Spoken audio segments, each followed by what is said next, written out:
One of the best things to come from the pandemic was undoubtedly the rise in remote work. It was incredibly popular amongst employees. It still is incredibly popular. At first, the enthusiasm was pretty shared, with companies finding creative ways to let their workers work in all sorts of different scenarios. And it kind of seemed like it was here to stay. Today, the vibe has very much shifted. And I think it's fair to say that work from home and remote work are effectively dead. Almost half of UK companies now say that they want staff to be on site all of the time. The number of companies that want staff to be on site permanently has almost doubled in the last couple of years, despite the fact that it's so incredibly popular amongst employees. I guess one of the popular theories when these return to office mandates started was that it was to do with real estate values, which I thought was a reasonable argument. A lot of the companies that were early to requiring people to come back to the office were like Amazon or JP Morgan, companies that had huge real estate holdings, specifically commercial real estate, and would have been seriously hurt by a hybrid work shift. But now the return to office mandate has actually begun to spread outside of just big private corporations, and we're seeing governments start to implement similar policies. In the US, they passed an executive order to mandate staff to immediately return to the office. And in the UK, there's started to be a similar thing amongst publicly owned bodies. So the Financial Conduct Authority, the UK's financial regulator, started to push for return to office as well. And 90% of respondents to an employee survey said that they would be willing to basically go on strike if they were forced to return to the office. And yet still they're pushing for it. And I think this seems to suggest to me that there's more to this whole argument than just the idea that it's purely motivated by property values. Part of it, I think, is just practical. Companies have been trying to find really creative ways to get people to quit as the economy begins to slow down. And forcing people to return to the office is a really easy way to shrink your headcount without openly displaying to the world that you're running out of money and you need to cut staff. The argument that's often given, at least on the corporate side, is that return to office mandates are like a productivity thing. The CEOs and executives just believe that staff are more productive in the office. They never provide any actual metrics to prove this. A lot of these places just have no good way to measure productivity. The only measure they have is the vibes of the executives. And when you don't have any actual good metrics to tell what productive work actually looks like, you have to either put in loads of work and actually figure out what those metrics really are, or you can just resort to the easiest one that you can come up with. So we're actually starting to see now that there are companies that are using office attendance as a performance metric. It's literally like school again has made a comeback.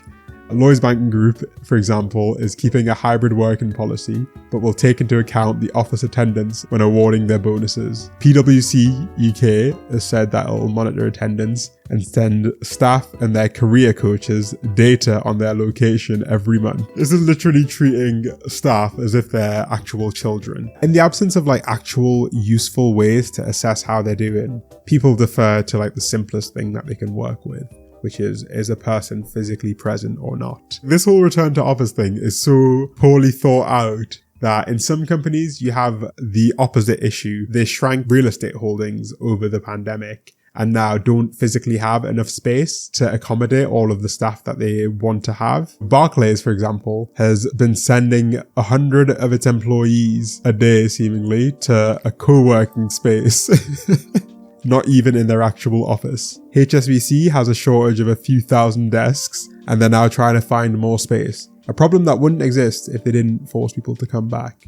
But I do think that the best argument, or at least the most convincing argument, is that return to office is still being used as a stealth layoff tactic. And the belief is that if they quit, they quit.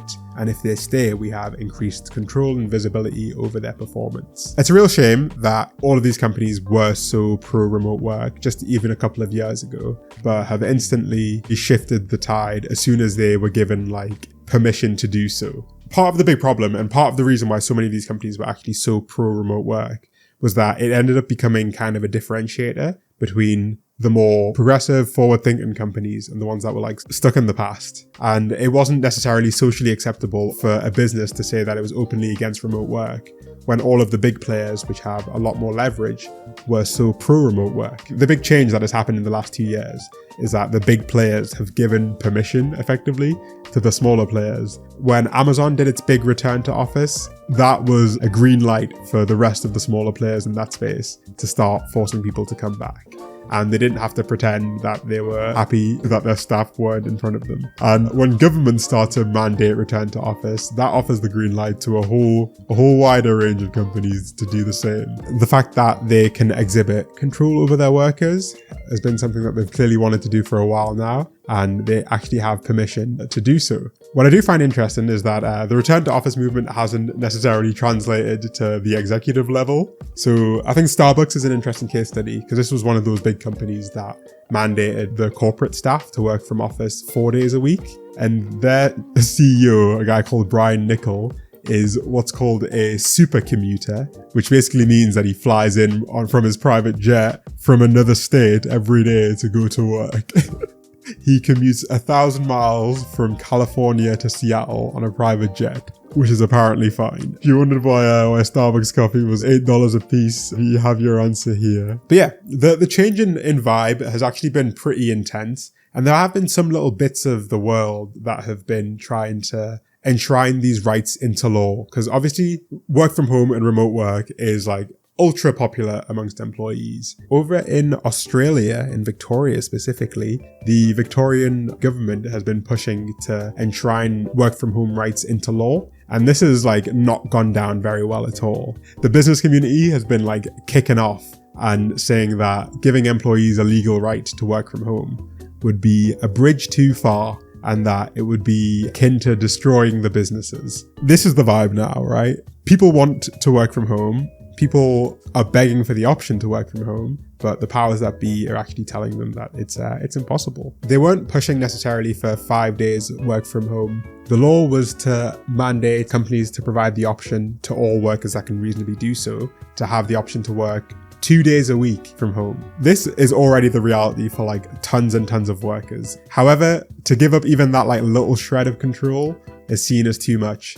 Whenever we have a technological development, it's just always used to extract like more and more out of fewer and fewer people. We invented the internet and we're like refusing to use it in a way that people want it to be used.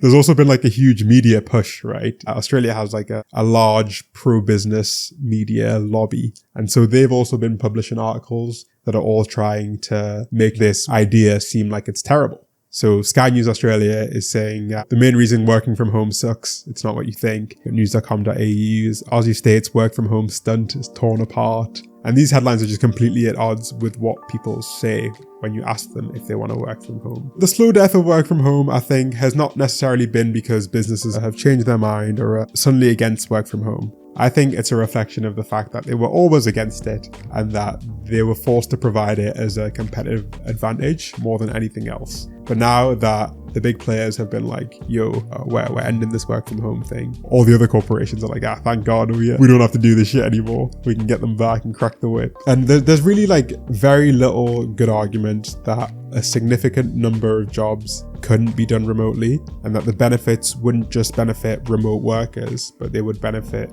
literally anyone who uses city infrastructure. Anyone who needs to drive for work would find it easier to drive. However, all of those issues seem to be getting less consideration than the idea that businesses would lose a little bit of control over their employees. There's such a big push to replace like people with AI and things like that. The idea that a person could do a job remotely is completely implausible, but the idea that an AI in a data center thousands of miles away can do the job is like a-okay and totally feasible. And it is also worth mentioning that literally any time there's been an attempt to improve workers' rights, the argument is always that it's unfeasible or that it's government overreach to guarantee any workers' rights. I don't think it's government overreach if this is literally what people want. I think it's democracy. Hey yo, thanks for watching. If you feel like you learned something and you want another way to support the channel that's completely free, please consider joining my Patreon. It is linked in the description below. I'm trying to make an effort to create some community outside of YouTube, and if that sounds like it might be up your street, then head on over. Did I mention it's free? Yes, it's free. Yeah, come on, click on it, okay?